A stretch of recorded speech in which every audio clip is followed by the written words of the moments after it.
suasana di panggung utama, di mana Queen terlihat menembakkan laser berkali-kali ke arah Sanji. Namun, Sanji dapat menghindari semuanya bahkan sambil tersenyum. Sanji berpikir bahwa Franky mungkin akan menyukai teknologi yang dipakai Queen ini. Dr. Miyagi kemudian menyiapkan sebuah jarum suntik untuk menyuntikkan obat rahasia dari suku Ming yang dapat menyembuhkan Zoro secara instan. Para suku Ming yang diminta menyuntikkan obat tersebut pun bersiap. Terlihat, mereka nampak akan menusukkan jarum suntik tersebut dengan keras, guna menembus perban yang dibalut dengan sangat tebal oleh Sanji. Kocaknya, Zoro malah terlihat panik. Zoro di sini agak ketakutan dengan jarum suntik. Pendekar pedang tapi takutnya dengan jarum suntik. Aneh juga. Beralih ke suasana di Polar Tang milik Law, ditampilkan bahwa anak buah Law telah berhasil memompa air keluar dari tubuh Luffy. Mereka pun berpikir obat apa yang akan mereka berikan kepada Luffy. Namun Luffy tiba-tiba bangun dan berteriak, "Daging!" Kru Law nampak syok dengan ulah konyol kapten tercinta kita ini. Kemudian, scene berganti ke Skull Dome, di mana pertarungan Franky dan Sasaki terjadi. Bisa kita lihat, para gifter yang telah menjadi sekutu pasukan aliansi, kini membantu Franky menghajar anak buah Sasaki, agar Franky dapat duel 1 lawan 1 dengan Sasaki. Sasaki pun memuji robot Franky yang menurutnya sangat tangguh. Franky pun membalas pujian tersebut dengan menyebut bahwa Sasaki jauh lebih tangguh dari dugaannya. Hal itu membuat Sasaki memasuki mode hybrid miliknya. Tidak banyak yang berbeda dari bentuk hybrid Sasaki dengan tubuh manusianya. Tubuhnya hanya sedikit bertambah besar dan kulitnya menjadi kulit dinosaurus. Mungkin ini berfungsi agar tebasan Franky tidak mudah menggores tubuhnya lagi. Sasaki kemudian mengambil pedangnya yang berbentuk cukup unik. Pedang tersebut diputar oleh Sasaki sehingga membentuk seperti drill. Nama pedang tersebut adalah Karakuri Rasentu. Sasaki lalu mendongak ke atas. Tanduk dan kepala Triceratops miliknya mulai berputar layaknya baling-baling pada helikopter. Sasaki pun terbang dan membuat Franky kagum. Bagaimana seekor dinosaurus dapat melakukannya? Kata Franky. Sasaki hanya menjawab bahwa itu adalah hal yang biasa bagi para Triceratops. Sasaki lalu menggunakan teknik Heliceratops untuk menghadapi pasukan gifter yang menghalanginya, serta menyerang Franky dengan pedang drillnya tadi. Untungnya Franky dapat menangkis serangan tersebut, meski dikatakan Franky juga cukup kesulitan menahannya. Sasaki akhirnya mendarat di tanah, tepat di depan Franky Shogun yang tengah memasukkan pedangnya guna memasuki mode bertahan. Sasaki langsung berputar dan mencoba menyerang Franky. Namun ia membuat kesalahan dan malah berputar ke belakang. Suasana pun menjadi hening seketika, sebelum Sasaki menjelaskan kalau ia melakukannya dengan sengaja. Sasaki dari jarak yang jauh kemudian melepaskan serangan Tamaceratops. Serangan ini sepertinya sangat dahsyat, terlihat dari roket launcher di bahu kiri Franky Shogun yang hancur karenanya. Namun, Franky dapat menangkap Sasaki dan membantingnya ke tanah dengan jurus General Suplex. Di saat itu, Franky melihat luka di perut Sasaki hasil terbasan V-Slash Sword-nya. Sasaki berhipotesis bahwa itu mungkin titik lemah Sasaki. Franky dengan cepat mengeluarkan pedangnya dan menyerang Sasaki dengan jurus Chori no V-Slash. Tapi Sasaki dapat menghindarinya dengan terbang ke udara. Franky lalu beradu pedang dengan Sasaki. Namun karena Franky tidak handal berpedang, Sasaki berhasil mematahkan pedang milik Franky. Franky lalu kabur guna mempersiapkan serangan selanjutnya.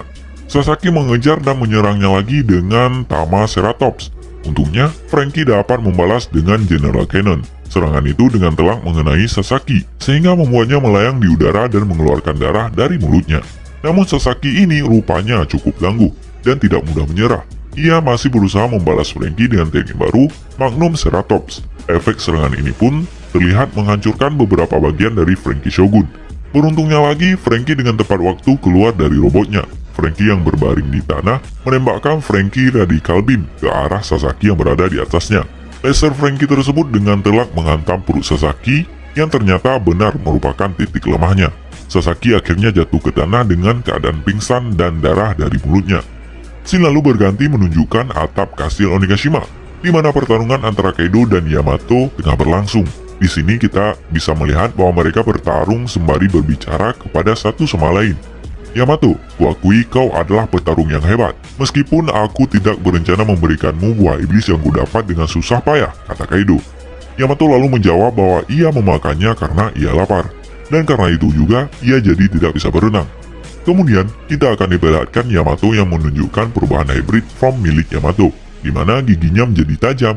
Nampak juga kedua telinga Yamato bertambah panjang dan tanduk Yamato berpindah agak ke tengah. Selain itu, ada api yang muncul dari siku dan dengkul Yamato. Kaki juga berubah seperti kaki binatang, dan tangannya bertambah besar, serta menumbuhkan cakar. Aku mencoba membunuhmu berkali-kali, namun kau selalu mengalahkanku. Namun, berkat semua kekalahan itu, aku kini menjadi lebih kuat, ucap Yamato kepada ayahnya. Lalu, Yamato berkata lagi, apabila ada alasan lain mengapa dirinya tidak kabur dari Wano selain borgor yang diberikan ayahnya. Bila aku tidak bertarung untuk Wano kuning, aku tidak punya hak untuk menyebut diriku Oden. Di sini kita belum diperlihatkan jenis buah iblis yang dimakan Yamato, tapi perkataan Yamato yang tadi akan menjadi akhir dari episode kali ini.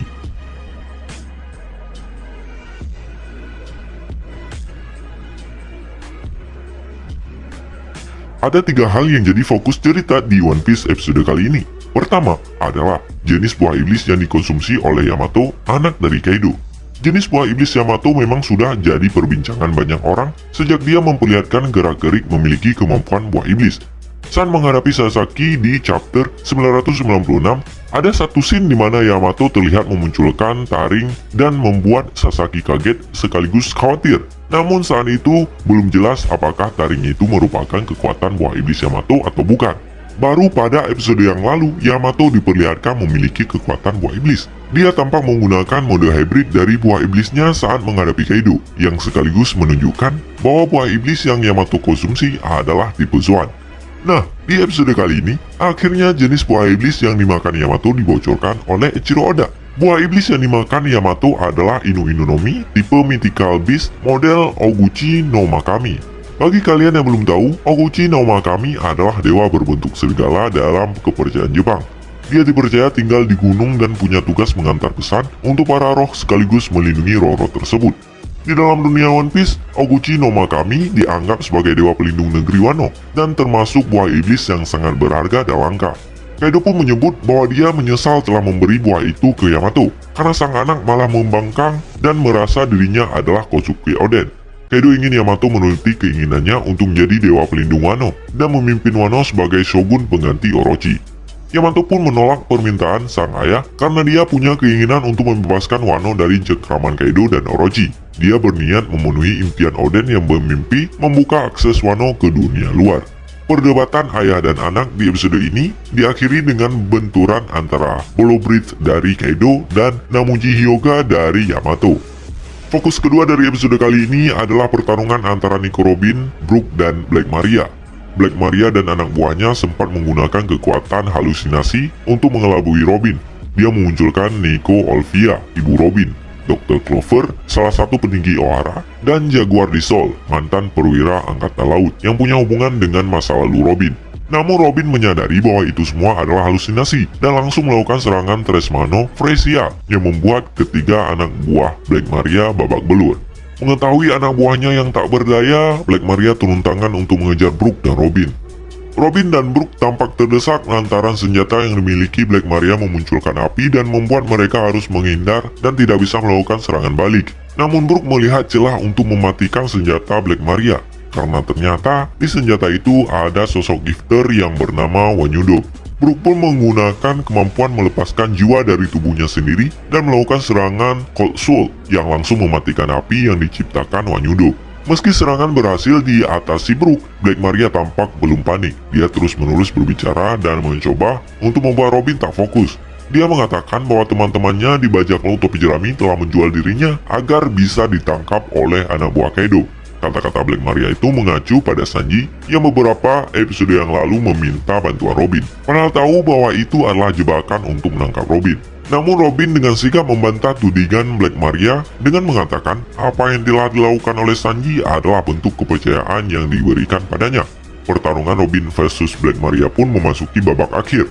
Sementara Brook memilih untuk melawan anak buah Black Maria yang terdiri dari Gifter dan satu Numbers. Dan dengan pertarungan Black Maria versus Robin ditutup dengan jurus Gigante Fleur dari Robin yang memperlihatkan sosok Robin yang sangat besar dan hampir setara dengan besarnya tubuh Black Maria.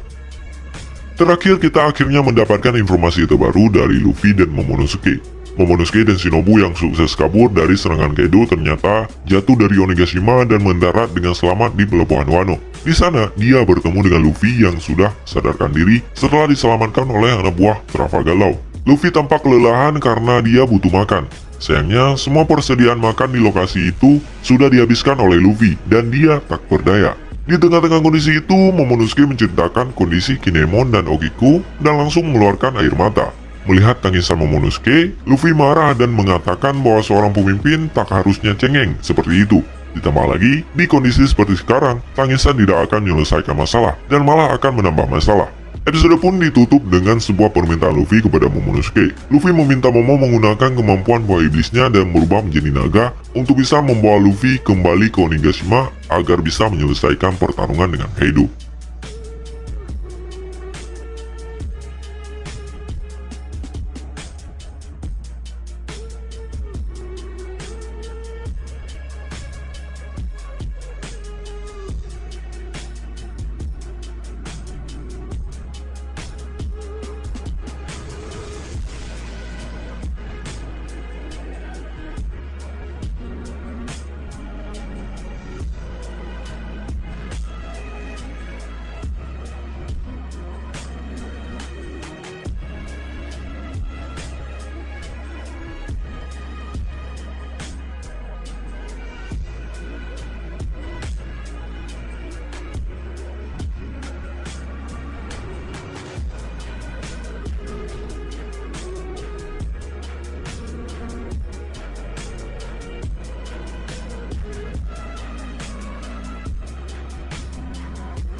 Scene dibuka dengan adegan yang terjadi di panggung utama, di mana sekitar 300 gifter dan Shinichi tampak membelot dari pihak Kaido. Ditampilkan juga, Shinichi seperti Hamlet sedang menyerang bawahan Kaido yang lain. Para bawahan Kaido ini pun mulai mengubah target mereka kepada Tama, karena mereka tahu kekuatan Tama lah yang menyebabkan hal ini atau pembelotan ini terjadi. Nami dan Usopp pun berusaha keras membawa Tama kabur dari kejaran anak buah Kaido, namun mereka semakin mendekati Tama. Di saat pasukan tersebut akan menyerang Tama, Daifugu muncul dan menghajar mereka semua. Tidak hanya Daifugu, Speed pun muncul dan melindungi Tama dari pasukan Kaido yang mencoba membunuhnya. Nami dan Tama pun menaiki pundak Speed, sementara Usopp masih meminta izinnya untuk menaiki pundaknya juga. Kemudian, Gizelman juga muncul di sana dan berkata bahwa ia dan yang lainnya akan mengurus Komachio yang sudah KO duluan di pertarungan sebelumnya. Usopp pun memuji kekuatan Tama. Sebab berdasarkan pengalamannya, orang-orang tidak akan bisa dengan mudah menjadi rekan saat berada di medan perang. Di sisi lain, Zeus pun bertanya kepada Nami, apakah ia bisa menjadi budaknya Nami lagi. Nami berkata, dia tidak butuh budak, melainkan partner. Zeus pun menjadi semakin bersemangat setelah mendengar perkataan Nami. Hingga Zeus menghajar semua pasukan Kaido yang menghalangi jalan mereka. Usopp pun memuji Nami yang menurutnya punya kekuatan spesial juga. Scene lalu berpindah ke CP0 yang kini membicarakan soal perbedaan kekuatan kedua kubu setelah Tama membuat para gifted dan Shinichi berpindah pihak kepada pasukan aliansi. CP0 mengatakan bahwa pihak Kaido kini hanya memiliki 16.000 pasukan, sedangkan pasukan aliansi samurai punya 9.000 orang di pihak mereka. Tentu ini semakin memperkecil gap kuantitas antara pasukan kedua kubu. Salah satu member CP0 pun berkata bahwa ia tidak peduli siapa yang akan memenangkan pertarungan ini. Mereka hanya ingin memastikan bahwa Usu akan tewas di pertarungan ini. Sebab Usu sudah melarikan diri dari penjara pemerintah dunia. Dan itu bukanlah contoh yang baik untuk ditiru oleh pasukan lainnya di pemerintah dunia. CP0 pun tidak yakin bahwa Usu akan berhasil mengalahkan Jinbe yang mereka tahu sangat kuat. Kemudian scene berpindah ke pertarungan Jinbe dan Usu. Usu terlihat menggunakan teknik Keppo untuk melompat ke udara. Di sisi lain, Jinbe bertanya kepadanya apakah alasannya membenci Luffy adalah karena Luffy telah memakan buah iblis Gomu Gomu no Mi. Namun Usu malah menjawab, ia sebenarnya justru membenci Agagami Shanks karena telah mencuri Gomu Gomu no Mi miliknya saat itu. Lalu Usu menembakkan Gagan ke arah Jinbe. Jinbe pun menangkis serangan tersebut dengan Bushishoku Haki. Namun serangan itu diketahui sedikit melukai Jinbe. Usu lalu menjawab pertanyaan Jinbe yang sebelumnya dengan mengatakan bahwa Luffy memiliki Gomu Gomu no Mi yang dicuri Shanks, serta mewarisi topi jeraminya juga. Jadi, Usu secara natural ingin Luffy mati juga. Usu pun menembakkan gagal lagi, namun kali ini dalam jumlah yang lebih banyak. Untungnya, Jinbe dapat menghindari serangan tersebut yang akhirnya menembus hingga ke lantai 3, tempat di bawah pertarungan mereka. Usu berkata bahwa Jinbe sangat bijak untuk menghindari serangannya. Sebab Boshoku Haki biasa tidak akan mampu menahan gagan tersebut. Ia pun memuji Jinbe karena bergerak sangat cepat meski hanya seorang gyojin. Jinbe pun berkata, ia bosan mendengar hal tersebut, dan Wushu harusnya tidak lagi membicarakan soal diskriminasi gyojin di era yang sudah maju ini. Namun, Wushu terus menyerang Jinbe, kali ini dengan jurus Tekai dan Kibasen. Serangan ini terlihat membuat Jinbe terdorong hingga beberapa meter. Jinbe lalu membalas dengan teknik gyojin, jujutsu, Ikishio, Ipponzyo. Serangan ini membuat Wushu jatuh ke lantai hingga mengeluarkan darah dari mulutnya. Jinbe coba menyerang lagi, namun Wushu berhasil lolos dengan menggunakan Soru. Pertarungan pun berhenti sementara, sebab Wushu ingin bertanya kepada Jinbe soal God of Sun Nika. Wushu bercerita bahwa Nika dikisahkan akan membebaskan dunia dari kesakitan, perbudakan, dan dapat membawa senyum bagi semua orang. Pertarungan mereka pun kembali berlanjut dengan Wushu yang masih bertanya soal Nika kepada Jinbe. Ia bertanya kepada Jinbe sebab bajak laut matahari dulunya adalah kumpulan para budak. Jadi Wushu mengira mereka akan sedikit mengetahui soal Nika. Kemudian, Wushu terlihat menggunakan teknik Shigan Madara yang membuat Jinbe lagi-lagi harus terdorong ke belakang akibat menangkis serangan tersebut. Para bawahan Wushu pun memuji karena Wushu dinilainya lebih kuat dari mantan Shichibukai. Wushu kemudian berkata bahwa seorang penjaga yang memberitahunya mengenai Nika hilang keesokan harinya. Ia sadar bahwa yang selanjutnya akan hilang adalah dirinya. Maka dari itu ia kabur dari penjara. Setelah itu, Wushu terus berpikir mengapa orang-orang dilarang tahu atau membicarakan mengenai Nika. Tiba-tiba saja Jinbe nampak marah dengan perkataan Wushu, namun tidak dijelaskan alasannya. Kemudian seketika jari Wushu parah setelah beradu serangan dengan Jinbe. Jinbe lalu menggunakan Gyojin Karate, Shoshaku, untuk mematahkan kedua lengan Wushu.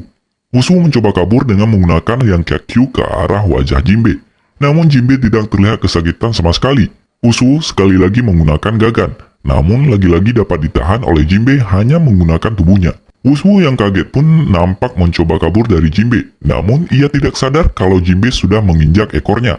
Jinbe lalu mengeluarkan teknik pamungkasnya, Gyojin Karate Ogi, Onigawara Seiken. Pukulan Jinbe nampak telak mengenai wajah Wushu dan membuatnya pingsan. Tidak hanya itu, anak buah Wushu yang ada bersama mereka pun nampak pingsan setelah hanya menerima gelombang serangan Jinbe tersebut. Scene pembuka di episode kali ini akan menunjukkan suasana di panggung utama, di mana Queen terlihat menembakkan laser berkali-kali ke arah Sanji. Namun, Sanji dapat menghindari semuanya bahkan sambil tersenyum. Sanji berpikir bahwa Franky mungkin akan menyukai teknologi yang dipakai Queen ini. Dr. Miyagi kemudian menyiapkan sebuah jarum suntik untuk menyuntikkan obat rahasia dari suku Ming yang dapat menyembuhkan Zoro secara instan. Para suku Ming yang diminta menyuntikkan obat tersebut pun bersiap. Terlihat, mereka nampak akan menusukkan jarum suntik tersebut dengan keras, guna menembus perban yang dibalut dengan sangat tebal oleh Sanji. Kocaknya, Zoro malah terlihat panik. Zoro di sini agak ketakutan dengan jarum suntik, pendekar pedang tapi takutnya dengan jarum suntik. Aneh juga.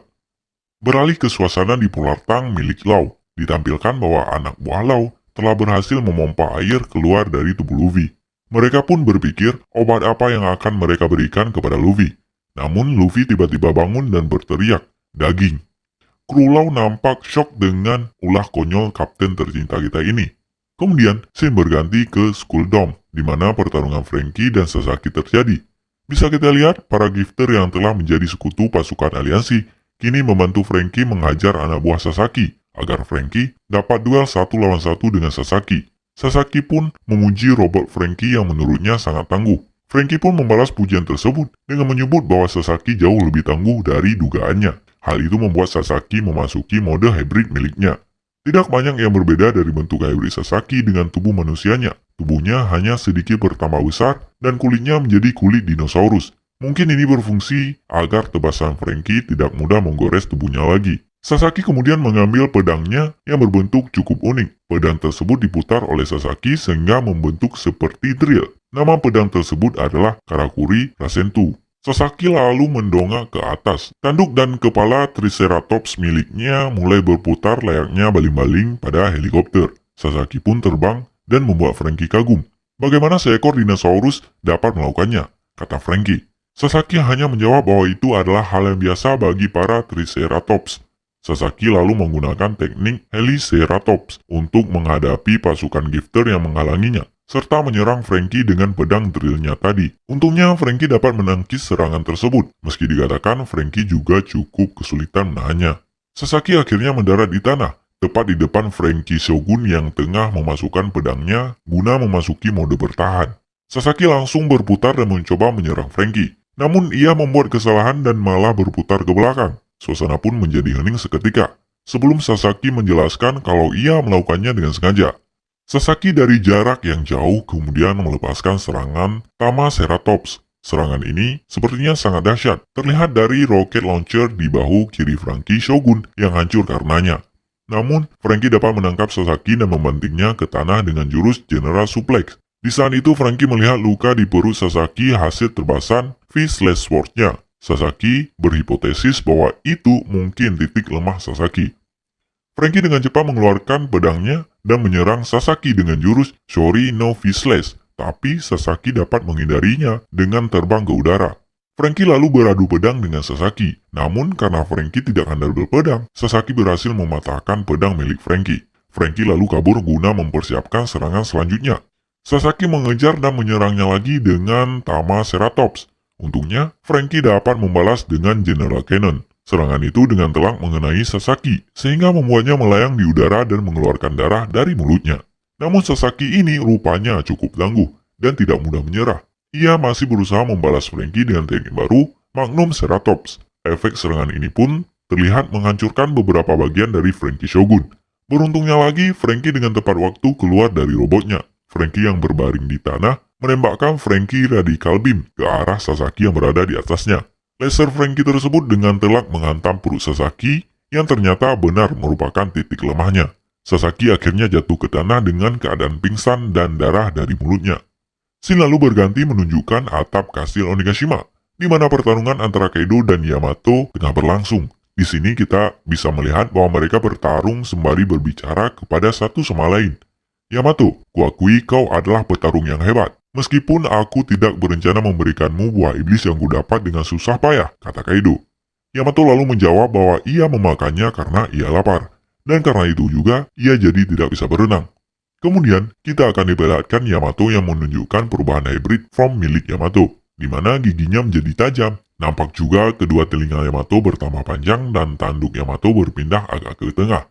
Selain itu, ada api yang muncul dari siku dan dengkul Yamato. Kaki juga berubah seperti kaki binatang, dan tangannya bertambah besar, serta menumbuhkan cakar. Aku mencoba membunuhmu berkali-kali, namun kau selalu mengalahkanku. Namun, berkat semua kekalahan itu, aku kini menjadi lebih kuat, ucap Yamato kepada ayahnya. Lalu, Yamato berkata lagi, apabila ada alasan lain mengapa dirinya tidak kabur dari Wano selain borgor yang diberikan ayahnya. Bila aku tidak bertarung untuk Wano Kuni, aku tidak punya hak untuk menyebut diriku Oden. Di sini kita belum diperlihatkan jenis buah iblis yang dimakan Yamato. Tapi perkataan Yamato yang tadi akan menjadi akhir dari episode kali ini.